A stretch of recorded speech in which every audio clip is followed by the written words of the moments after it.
मस्जिद अक्सा इस्लाम की 3 मुक़द्दस तरीन मकामात में से एक है, जिसकी तरफ सफ़र करना भी बाइस अजर सवाब है। मस्जिद अक्सा अपने आप में एक मुकम्मल तामीरी तारीख रखता है, जिसका ताल्लुक़ कौमों के अरूजो ज़वाल और पैगम्बरों के मबऊस होने से है।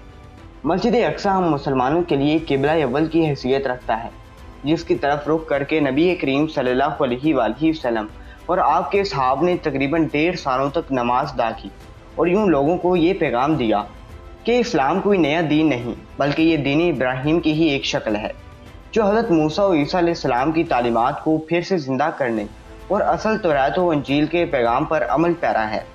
वाक़या मेराज इस बात की दलील थी कि अल-कुद्दुस से इस्लाम का कितना गहरा ताल्लुक़ है। नेज़ नबी करीम सल्लल्लाहु अलैहि वसल्लम का तमाम अंबिया कराम की इमामत करवाना एक गैर मामूली वाक़या था। गर्ज़ ये कि यरूशलेम इस्लाम ईसाईयत और यहूदियत तीनों मज़ाहिब के नज़दीक मुक़द्दस तरीन मकाम है।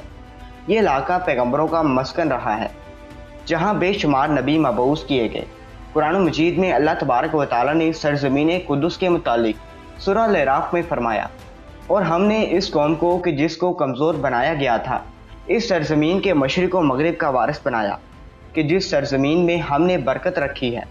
इसी तरह सूरह अल-असरा में फरमाया, पाक है वो ज़ात जो ले गई अपने बंदे को एक रात में मस्जिद हराम से मस्जिद अक्सा तक, कि जिसके इर्द गिर्द हमने बरकत रख दी है।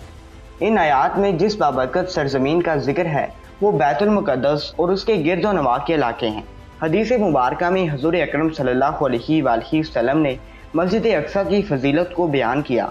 लिहाजा हज़रत अबू ज़र गफ़ारी से रवायत है कि इन्होंने नबी करीम सल्लल्लाहु अलैहि वसल्लम से पूछा, है अल्लाह के रसूल, इस रुए ज़मीन पर सबसे पहले कौन सी मस्जिद तामीर की गई? आपने फरमाया मस्जिद हराम। इन्होंने फिर पूछा, इसके बाद कौन सी मस्जिद तामीर की गई? आपने फरमाया मस्जिद अक्सा। हज़रत अबू ज़र ने कहा, इन दोनों की तामीर के दौरान कुल कितना वक्फ़ा है? आप सल्लल्लाहु अलैहि वसल्लम ने जवाब दिया, 40 साल। उलमा मुफस्सरीन की एक जमात के नज़दीक मस्जिद अक्सा को सबसे पहले खुद हज़रत आदम अलैहिस्सलाम ने तामीर किया था और बाद में हज़रत इब्राहीम अलैहिस्सलाम ने उसकी दोबारा तामीर करवाई। रवायतों के मुताबिक अल्लाह ने हज़रत जिब्राईल अलैहिस्सलाम को ख़ुसूसी तौर से हज़रत आदम अलैहिस्सलाम की तरफ भेजा और हुक्म दिया कि मस्जिद हराम और मस्जिद अक्सा की तामीर करें।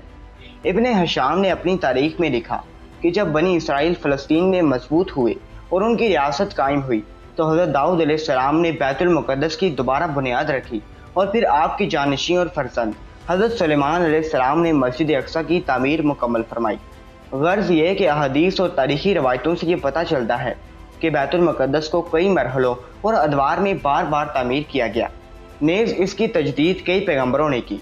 मस्जिद अक्सा की मुकम्मल तामीर हज़रत सुलेमान अलैहिस्सलाम के दौर में हुई, जिसकी तायीद न सिर्फ इस्लामी बल्कि इसराइली रवायतों से भी मिलती है।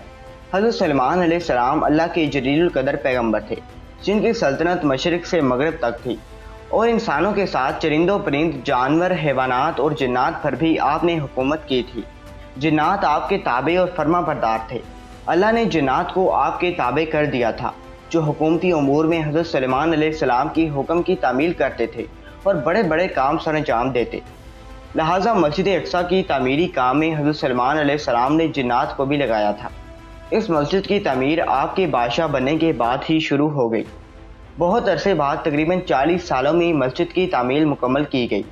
तामीरी मकाम पर हज़रत सुलेमान अलैहिस्सलाम ने शीशे का एक हुजरा बनाया था, जिसके अंदर आप इबादत किया करते थे। आप अपनी अक्सा के सहारे खड़े रहते और अल्लाह की इबादत में मशगूल रहा करते थे। ये इबादत काफ़ी तवील होती थी। आप कई कई दिन या माह ऐसे ही खड़े रहते और जिन्नात अपने कामों में मशगूल रहा करते थे। जब हज़रत सुलेमान अलैहिस्सलाम को ये इल्म हुआ कि जल्द ही आपकी वफ़ात होने वाली है, तो आपने अल्लाह से दुआ की कि ऐसा मौजज़ा सादिर हो जाए कि इन जिन्नों को आपकी वफ़ात का इल्म ना हो और वो इसी तरह अपने कामों में मसरूफ़ रहकर मस्जिद की तामीर मुकम्मल कर दें। लिहाजा उसी हुजरे के अंदर जब आप अपनी इबादत में मसरूफ़ थे, तो आपकी रूह कब्ज़ कर ली गई, लेकिन इस असा के सहारे आप अलैहिस्सलाम का जिस्म मुबारक वैसे ही खड़ा रहा और जिन्नात ये समझते रहे कि आप इबादत में मशगूल हैं। दरअसल पैगम्बरों के जिस्म मुबारक कभी सड़ते नहीं और ना ही ज़मीन की मिट्टी उन्हें खा सकती है। इस रुए ज़मीन पर जितने भी नबी बेचे गए, आज भी उनके जिस्म कब्रों में सही सलामत मौजूद हैं और गैबी तौर पर उन्हें रिज़्क़ मिलता रहता है। لہٰذا حضرت سلیمان علیہ السلام کی وفات کے کئی سالوں تک آپ اسی مقام پر عصا کے سہارے کھڑے رہے۔ آخرکار جب اس عصا کو دیمک کھانے لگی اور وہ لاٹھی کمزور ہو گئی تو آپ کا جسم مبارک زمین کی طرف جھکنے لگا، اور تب جنات کو یہ علم ہوا کہ حضرت سلیمان علیہ السلام کی وفات ہو چکی ہے۔ اس واقعے کو اللہ نے سورۃ السبا میں یوں بیان کیا ہے: پھر جب ہم نے ان پر موت کا حکم بھیجا تو جنات کو ان کی موت کا علم نہ ہوا، مگر زمین کی دیمک ان کی عصا کھاتی رہی، اور جب سلیمان علیہ السلام زمین پر آئے تو جنات پر وہ حقیقت کھل گئی۔ اگر وہ غیب جانتے تو اس خواری کے عذاب میں نہ ہوتے۔